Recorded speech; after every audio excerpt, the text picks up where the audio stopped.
A secret £850 million resettlement scheme for thousands of Afghan asylum seekers has ignited a firestorm of controversy, with British veterans accusing the government of prioritising foreigners over those who served the nation.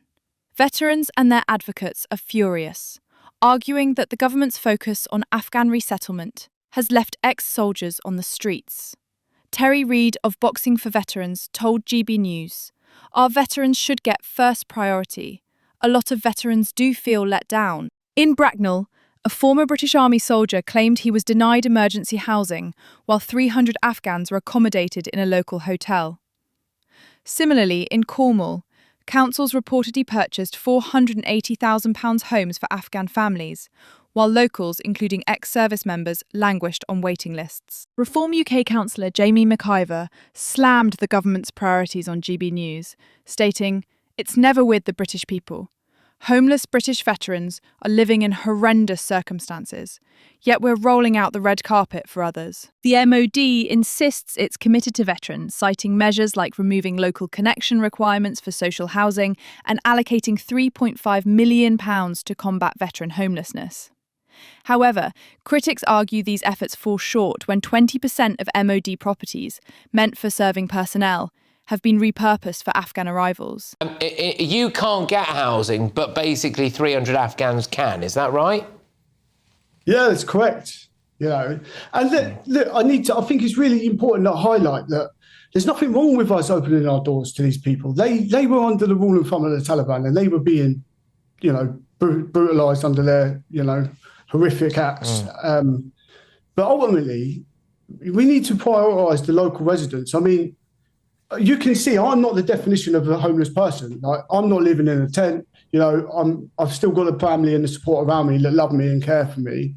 But ultimately, I need my own place, and that Armed Forces Covenant is supposed to recognise that. I've been nothing but transparent with these people, and I just feel like I'm getting nowhere. And the fact that I'm even on here is gut wrenching. It's just making me feel degraded. But in fact, these people need to be held accountable. They signed a covenant. They want to be out there. They want to be recognised for doing the right thing socially, but they're not actually doing it. They're not instilling them qualities and them standards for the veterans, and not just the veterans. You can go and walk into Bracknell High Street, and you'll see real homeless people that are living in tents, cardboard boxes. You'll go and see it. Just go and see it by the Bracknell banks, the old banks, and you'll see that there's not enough being done.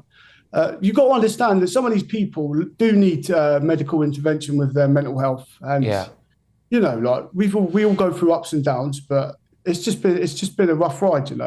It really has been a rough ride. It really aggravates me. All this all protect these people that help the British Armed Forces. What about homeless British veterans that don't get to get lovely housing, that don't get loads of support? Why does it always have to be a zero-sum game? Why can't they be helped as well? Well, do you think that those people shouldn't have had any kind of assistance? Do you think they should the British government shouldn't have? It's priorities. Where is the British government's priorities? I haven't seen any fantastic ideas on how we can help people I've just mentioned, homeless British veterans, who some of whom are living in horrendous circumstances in hostels and things. Yet we've got people that have helped interpret and help our British soldiers, and that service should be honoured, I agree. But where is the British government's priorities? It's never with the British people. It's always with other people. If one of those people had been killed by the Taliban, for example, in a revenge attack, the headlines would have been even worse, the government. And that would have... But why cover it up? What you've said there, a lot of people... By the way, loads of people watching this might disagree with it. Maybe you genuinely just think, look, what's the point? How can we trust any of these people? We were paying them to work for us.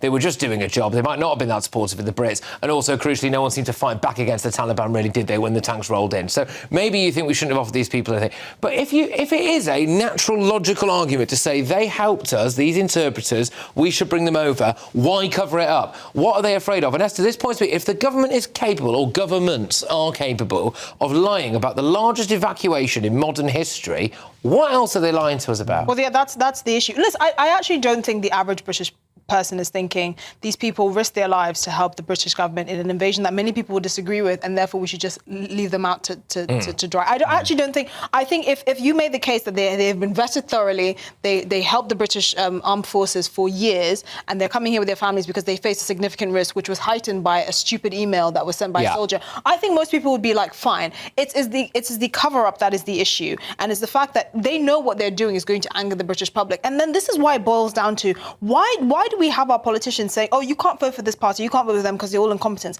There is no faith, and there should be no faith in the British political system right now because all the major parties are failing us.